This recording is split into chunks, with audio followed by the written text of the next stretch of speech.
There is zero chance I'm gonna get through the first week of school without covering these 34 activities, routines, and procedures. If you're a new teacher and don't know what to do for the first week of school, then you're in luck because you have hit the mother load of videos of what to do on the first week of school. This is going to be a step-by-step, very deep dive, detailed instructions of what to do on the first week of school and how to teach those things.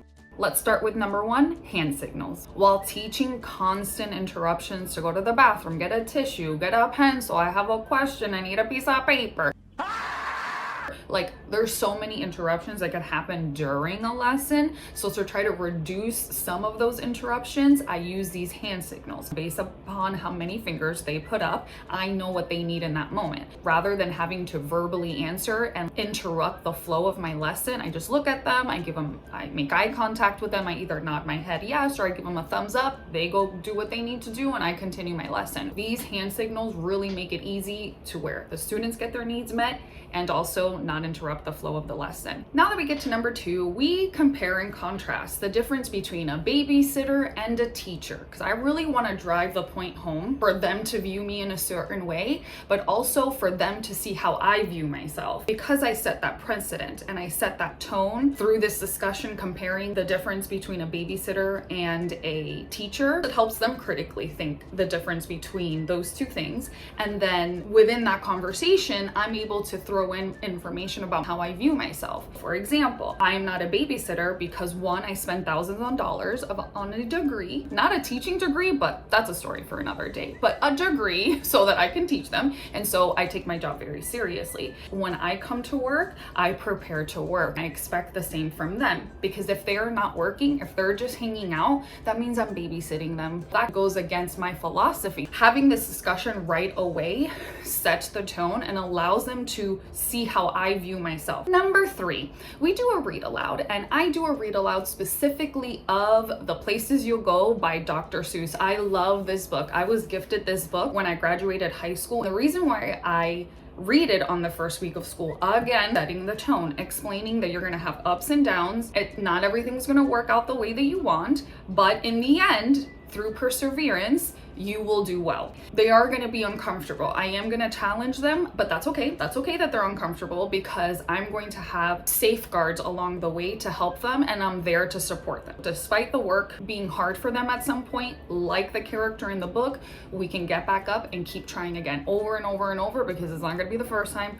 or the last time you're going to fail or have a difficult time. So that's why I love reading this book on the first week of school. Then we move on to number four, reading letters from my past students. At the end of the previous school year, I have students write letters to the future fifth graders, giving them advice on how to survive fifth grade and specifically how to survive my class. I have them read that so that one, they can get the experience or get the feel of what it was like to be in my class. When we share all the letters, they're going to start to see a pattern. They're going to start to see many things in common that a lot of the students said, which again helps sets the tone that I want in the class. Number five, now that we've gotten a bit of a chance to get to know me, we go ahead and get to know them with an activity, a find someone who activity. Here on the screen, I have some ideas. Go into ChatGPT and say, create a 3x5 chart of somebody who for the first week of school. I'm going to print this out for them and give it to them, and then we're going to go around the classroom, find somebody who these things relate to. If you're a new teacher and it makes you nervous to have the kids moving around and you don't really want to do that on the first day, if you'd like to do something like this, like a find somebody who, you don't have to, but if you like to, you can display this on the board. Maybe you can just ask who had this and then just write everybody's name or whoever volunteered. That way they get to know each other. I will have them moving around because I like to have movement or have some break and create pacing so that I don't lose their attention. The sixth thing that we go over is our schedule. Now, we are departmentalized, so half of the time they're with me for ELA and the other half of the time they're in math and science with my co-teacher. This is our schedule. You'll see that from 8 to 8:15 we have a get ready / recess portion of it. because we have indoor recess in the morning from 8 to 8:15. For their outside time, because they should have time to go outside, is when we have our structured PE. But let's say the weeks that we have PE as a special, we don't have structured PE, meaning I don't have to provide the structured PE. And then in those weeks, we'll have outside recess. On the weeks where their specials is not PE, they have recess in the morning, their own choice.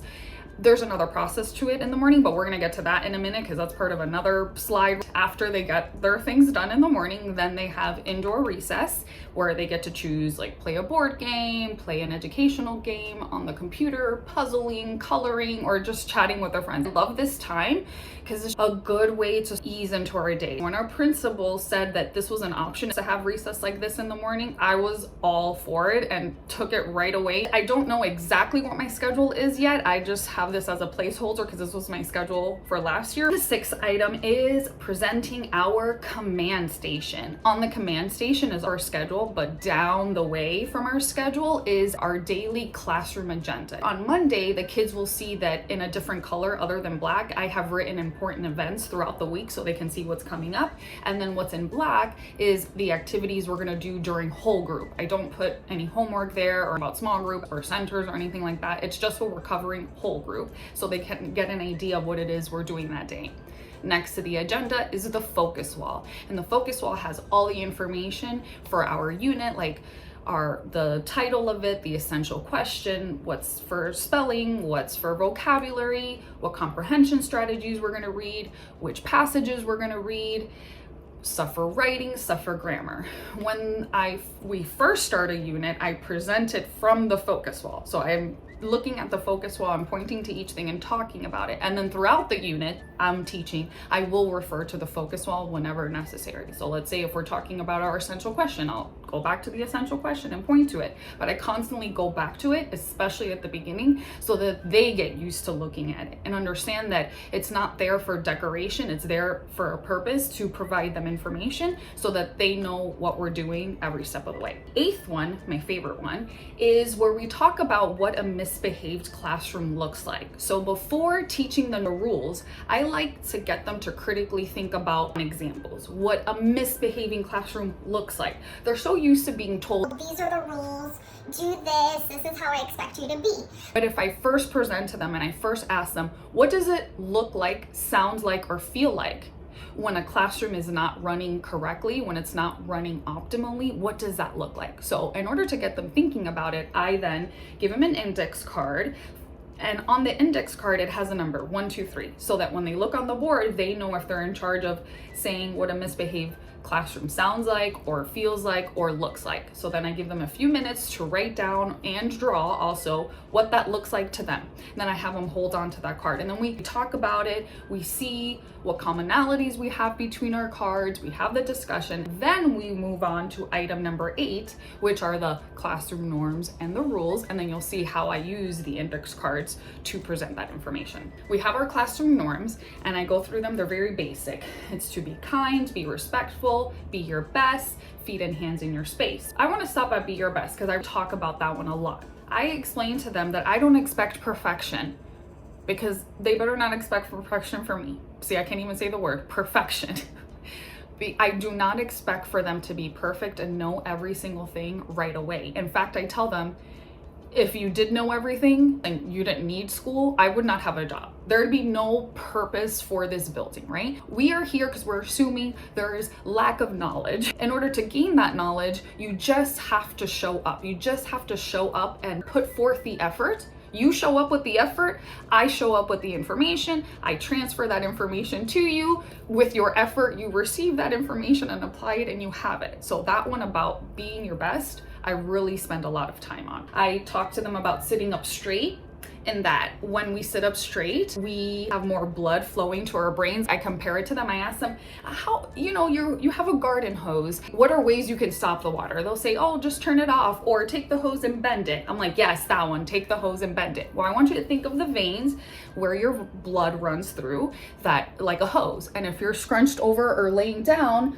you're restricting blood flow to your brain. When you sit up straight, not only are you being a good audience member because you're showing that you're actively listening, listening, but also because you're trying to take in information and your brain needs more juices up there, give as much blood flow as possible. Also, if you're laying down, your brain is confused. Like, are we relaxing or are we working? Which one is it? Don't confuse it. So sit up straight, be an active listener. We talk about what that looks like, that you're making eye contact, which kind of goes with track the speaker. You follow me around. I purposely move around a lot in the classroom, like forcing them sometimes to have to like turn all together to face me, so that again I can create engagement and keep them on their toes. So I do move around a lot, and I expect their eyes to move with me and follow along. Record information.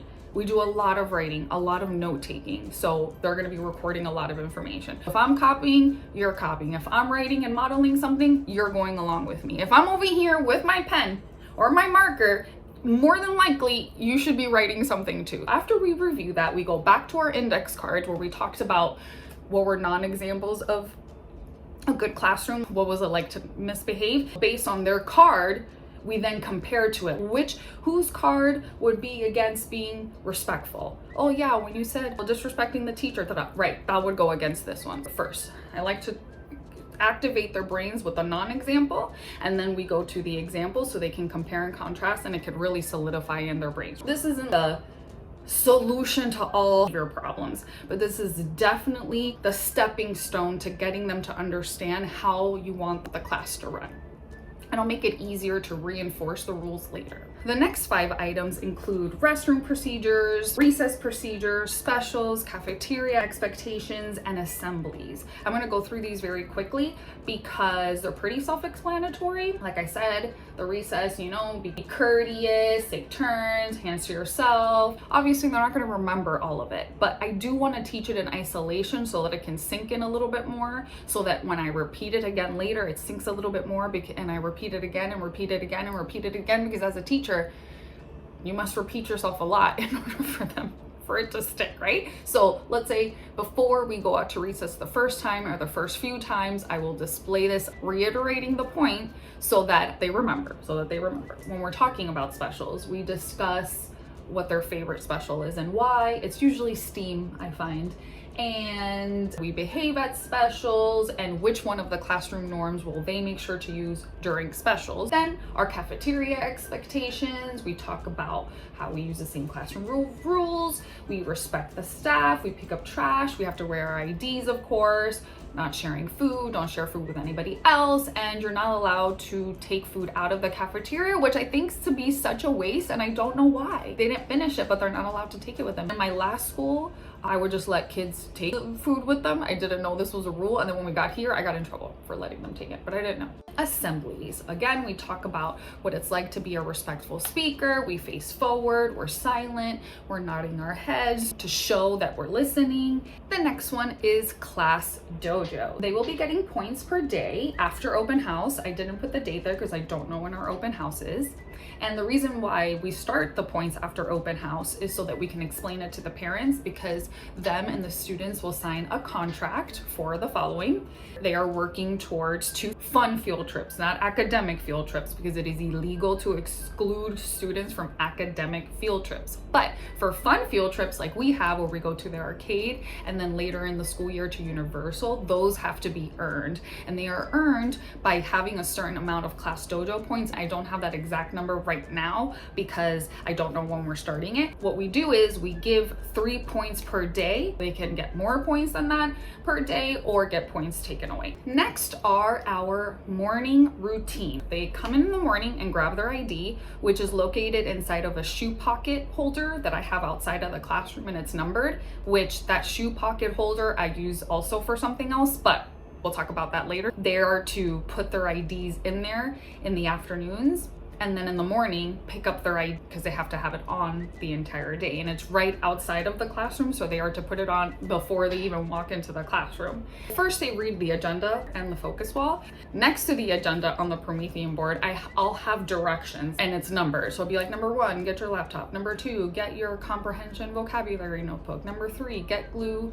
Number 4, have recess. So it can be anything depending on what we're doing that day. After they follow those steps, then they're able to start recess, and those are our mornings. Now we've moved on to our afternoon routines for our 1:50 bell. I have our steps divided into groups and then the last step. I'll have the entire class and I'll divide them into 4 groups. Group 1 will start with placing their IDs in the pocket chart. This is while we're dismissing. Then after that, they'll go to number 2, number 3, and number 4. Whoever is in group 2, instead of starting with the pocket ID, so we're not all at the same place at the same time, they will start with their pencils. And then from the pencils, they'll go to the laptop and the stacking of the chairs, and then like that. Group 3 will do their laptops first, then stack their chairs, then go do their IDs and number 1. Once they're done with all of steps 1 through 4, then they go to their last step, which is standing behind their desk and be waiting to be dismissed. This is the first half of the afternoon routine, because then once they're standing there waiting for me to dismiss them,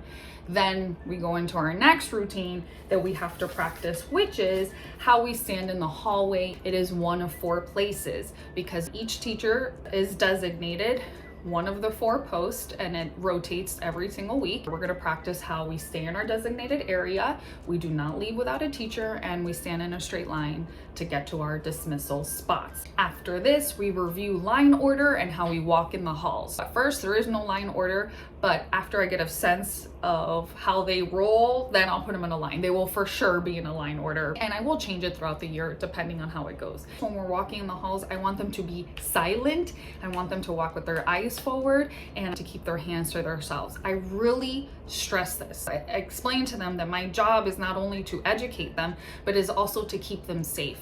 And if we're in the hallway and the principal does a safety announcement and I can't hear what is being told, I cannot keep them safe. If an emergency happens, it is easy to corral them and move them to safety. I am very, very strict about the line, like crazy strict about the line, because again, and I explain to them, I'm old, I can't hear. Okay, I had too many years of listening to music too loud. I cannot hear already. And then if you're talking, I'm gonna hear even less. If there's an emergency and I can't keep you safe, that's gonna be a problem. Your parents are gonna come after me. Okay, I'd come after me too. After we have this discussion, we get up and start walking around the hallways silently. Let's see how long they could go. If someone doesn't do it, it gives me the opportunity to redirect. In the beginning, you know, they're always on their best behavior. It's later on when they start getting more comfortable that again, have to really be on top of it. Since we're in the topic of safety, this is where we go over our different drills, like lockdown drills, fire drills, and tornado drills. We'll go through what each one is, how do we go about performing that drill. In isolation, we learn every single one. We practice every single one in isolation and then have a discussion about it later. So far, we've gone over 20 items.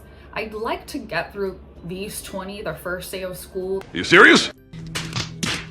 That is a very lofty goal. In years past, I have been able to get through 20 in the first day of school, but then other years, I have not been able to get through 20. I really would like to have these first set done the first day of school, because I'd like to start the second day of school with setting up our supplies, because maybe some of them didn't bring it the first day or they don't have it yet. I like to leave preparing our supplies for the second day of school, and now we're here. We'll have 3 notebooks, a comprehension vocabulary one, a grammar writing one, and a social studies one. And each one, set up the table of contents first, because every time we enter something into our notebooks, we add it to the table of contents, because I want them to get into the habit of using these notes. After we set up the table of contents, then we number each page. I don't like where this is going. It is very tedious to number each one of the pages, but it's kind of light and they feel like accomplished because it's easy to number the pages. And while they're doing that, they can chat with friends and I can go around chatting with them too. And while they're doing this, I can be working on paperwork or taking care of something that's needed for their first day of school. Other years where I didn't sit there and have them number every single page of every single notebook, maybe we did the first 20 pages of each one of the notebooks. It depends on timing and what's happening that year. We will pass out any consumables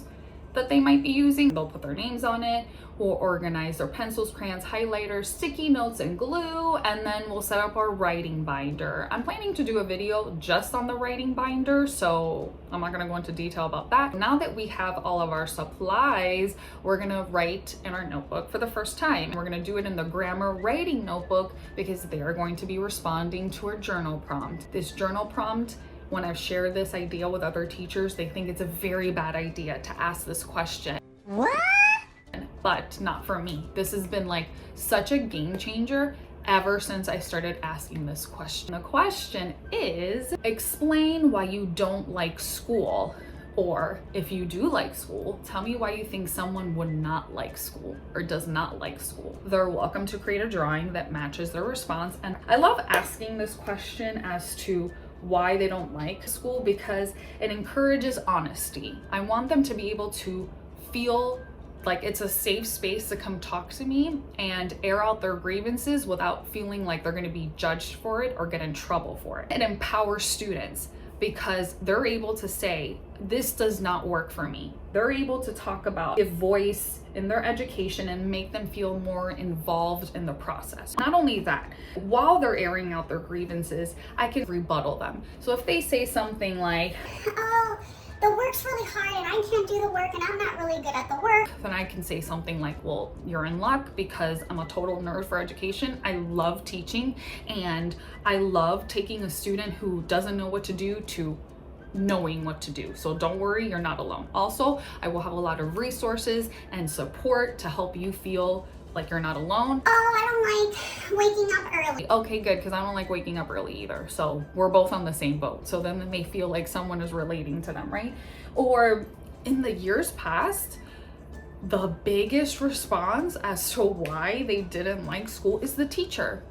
Because the teacher was mean. A lot of the time, in fact, when I first started at my school, and I didn't know any of the teachers, and I asked this question, they named a teacher by name. I don't like such and such because she was such and such. And I'm like, oh my gosh, who must be this person? Wait a minute. Who are you? And then I'm walking in the halls and I hear this voice. I'm like, that has to be the teacher they're talking about. And sure enough, it was. She's very aggressive speaking. Doing this shows them that they can rely on me for support. Which brings me up to the next thing. That is a poster that our district gave us to put into our classroom. And also, if you have a problem, I'm here to help you, is on our lanyard. Because we really want to stress that if there is a situation, we are here to help you. You are here, and if I can't help you directly, I will definitely get someone who can help you. The next two items we go over are not popular items with students. They don't like these next two. The first one is classroom expectation. It's important to take pride in your work because if it doesn't look like you took pride in your work, if it looks like you rushed through it, guess what? You're doing it again because I'm giving you this practice because it's going to help me assess how much you know. And if you're not taking it seriously, I can't tell, is it that you did poorly because you don't know it or because you didn't take it seriously? I'm getting skewed data. Therefore, I need you to redo this. Thank you, bye. Try your best the first time because you will have to do it again. Turn in their work in a timely fashion. When they do turn in their work, they are to turn it into a yellow basket that's located near the computer cart. That's where they put it in. Everything from both classes, regardless of the subject it is, if there is a piece of paper they are handing to me, whether it's something their parents' side or work, it goes in that yellow basket. It's just, I used to have multiple baskets for multiple things. Nobody ever put it in the correct basket. Also, if I just take it and put it on my desk, it will get lost in the black hole that is my desk. So the basket is really more for me than it is for them. And I stress the importance of writing their name on it. Even above the basket, I have a sign that says, write your name on it and your student number. As you will guess, sometimes they still don't write their name on it. So if there is no name on it, I just leave it there. Now that we've reviewed classwork expectation, we move on to our graded work report, which goes home about every 2 to 3 weeks. The first one that's going to go out this school year is September 27th. This graded work report lets the parents know what their grades are every 2 to 3 weeks. Now, they can check digitally, but a lot of parents we find don't check digitally. We send a hard copy home and we have them sign it. The reason why, if a student ends up having a D or an F when a report card rolls around, when I turn in report cards for my principal to review, I will attach the backups to it. So any conferences or interim reports or graded work reports that I have shown the parents, letting the parents know that their child was failing, so that when report cards come around, they're not surprised, because we don't want parents to come back and say, well, you didn't tell me, I didn't have a chance to work on this with my student, which I mean, it's valid. It makes it on to the next one, which is how we work centers and small group. When they're at centers, they are to stay on task. They are leaving centers neater than they found it. They make sure to read the center instructions carefully before starting any of the work. They are not to interrupt my small group instruction. Now, if they need to interrupt, I tell them if they're confused about something, read the directions again carefully, or ask a group mate, or ask someone from the other group, or if none of those things helped you, then we have a dashboard called Clever where they can message me. I will have it open while I'm working my small group. If a student needs something, they'll message me on Clever and I can get to them. I'll see the message come up in the queue. I will either write them back very quickly or I'll wait. I'll finish something I'm talking about with the kids at small group. I'll have them do something, and then when I'm rotating and walking around, I'll address their issue. If for some reason we don't have the laptops, then they are to write their name on a sticky note and put it in this designated spot on my desk. When they first work on centers and small group that first week of school, I'm just gonna throw out some centers that I already have pre-made, and centers will include subjects for vocabulary, grammar, comprehension, writing. I want them to start centers that first week of school, not just so that they get used to the routine of it, but also so that I can meet with students, because I want to meet with them as fast as possible. I want to hear them read so that I have an idea of what I'm dealing with before we start our official diagnostic testing. I want to first observe them. I present two passages to them, a fiction passage and a nonfiction passage, and I just let them choose whichever one they want. That way I can see which one they naturally gravitate to. Also, I can hear the quality of their reading. Then I'll ask them questions, but not in a very official way. It's more like a conversation I'm having with them, and depending on which passage they use, I will ask questions, and then if they share something personal about them, I'll ask follow-up questions, and then we can have a conversation about the book. I'm getting to know them, but I'm also getting to see how well they comprehended what they read and how well they are at answering those type of questions. The next activity is an all about me activity. I found this online. I don't remember where I found it. It says here, the Imagination Box 2018. I cannot remember where I found this. I don't know if I found it online or if I just found a copy of it in the classroom. I don't know, but I've been using it for a long time and they really like it. It's a t-shirt where it asks them certain things about them and they fill it in, like what are something you enjoy about school? What's one fact about me? What are my top 3 goals for this year? So first I complete one and I show it to them so they have example responses, and then they complete it. So while they're completing this all about me, I'm still meeting with students, and then once we're done and they're done with the all about me, they're going to trade with a partner. The partner's going to read it, get to know them, and then we'll have a discussion about it, and I'll ask them something interesting that they found about their partner. The next slide is one that students really do not like until I give them some good news, and that is the homework slide. Their homework is just to read 15 to 20 minutes a day. I didn't put it on here, but also to do I Ready practice 15 to 20 minutes a day and study their spelling works for the week, and that's it. There's no other homework. I do not give homework outside of that because I really fill up their days. There is no need to then fill up with more practice. Now, if it was like math or science, it would be different. Whatever work they don't get done in class, that becomes their homework. Ever since doing that, I have found that completion rate in class has gone up a lot because now they don't want to have homework. The reason why I do it that way is so that you can get it done here, so you can be engaged, and also if you have a question, I can help you, because sometimes parents, instead of helping them, they just give them the answer. So I know how to guide them without giving them the answer. The only thing they're responsible to do at home is to read, practice I Ready, and study their spelling words. And on the agenda, I will suggest spelling practice so that they can do it. It is not something I collect, it is not something I check. These are my suggestions. I'm not checking to see if you do this homework or not. That's on you. Because I want them to take ownership of the work. I want them to become independent and know that no one's forcing me to do this practice, but if I don't do it, I'm gonna do poorly on my spelling test at the end of the week. That's why I kind of give them wiggle room.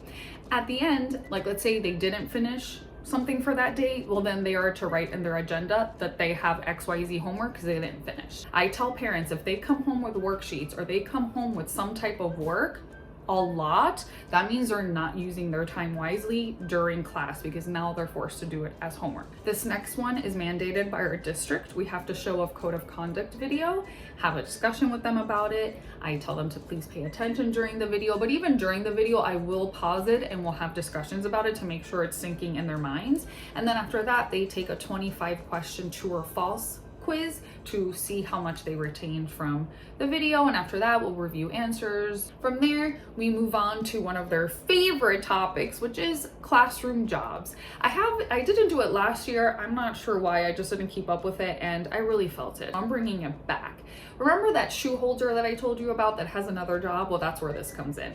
On a clothes hanging pin, I write the class job on it and then I clip it to whoever has that job that day. Here on the screen, you will see the different jobs. There are morning shifts and afternoon shifts. We go through each one of the jobs. For example, if you tell me you never want to be gardener, then I won't put you as gardener. I have a list of different categories and the students that were interested in that job. So every week when I choose someone for that job, I just look at the list and who wanted it, and then I rotate and I clip it on the shoe holder where they will get their ID and they'll see, oh, this week I'm gardener, this week I'm technology, this week I'm teacher assistant. After choosing which class jobs we want, we move on to setting goals. We watch a YouTube video that discusses goal setting and the importance of goal setting. Throughout the video, I pause the video and we discuss. After we watch the video on goal setting, we go into our grammar writing notebooks and we put in our second entry, which is setting personal goals. We go on to a reading log goal. After that, we'll set up our I Ready tracker. There's an upcoming lesson section, so I print that up for them because it is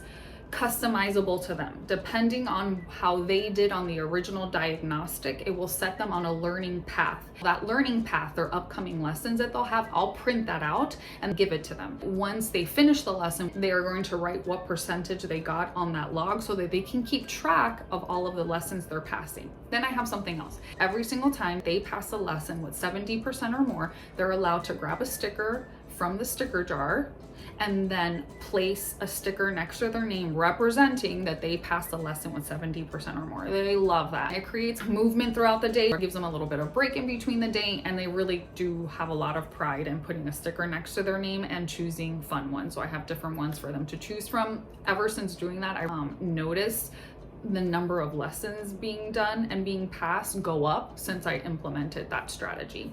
And then after that, we talk about FAST testing. I'm a teacher in Florida and we take the FAST test, F-A-S-T, score from last year, and then we set goals. By the time I get to this one in the week, we should already have our laptop. Laptops are for academic purposes, that they are to gently press on the keyboard. They are to sign out if they are the last one using it, which is usually just the afternoon group. They sign out, then the next day, the students in the morning can then sign in. We practice how to carry the laptop, we hug them, we talk about how not to handle them. We don't hold it by the open screen, we close it, we hug it, we place it in the cart. So then we practice that at that point. Since now we have our laptops, the very final thing that we go over the first week of school is we visit Canvas, because this is where they do a lot of their independent work. I'm not going to go over it in so much detail in this video because I want to make another video about it, but I will send them an email through Canvas of what their work is for that day. In the email, I will leave links for them to click on and get work done. In Canvas, the type of work that we do are near pause, cursive practice. I will give them directions or we'll have videos. Sometimes I'll give a lesson in a video and they'll watch that video. After we go through this entire orientation, after we go through all of these steps, we play a Kahoot game to see how much they remember. So just in case they forgot something, it'll be a good opportunity for me to review it again during the Kahoot game. I know that that's not going to be the last time I'm going to review any of these things. I'm going to have to repeat them hundreds of times until it finally clicks, and then it's just like a well-oiled machine, which is a beautiful thing. Now that you know what I do with my students on the first week of school, click here to find out what my extensive to-do list is. See you over there.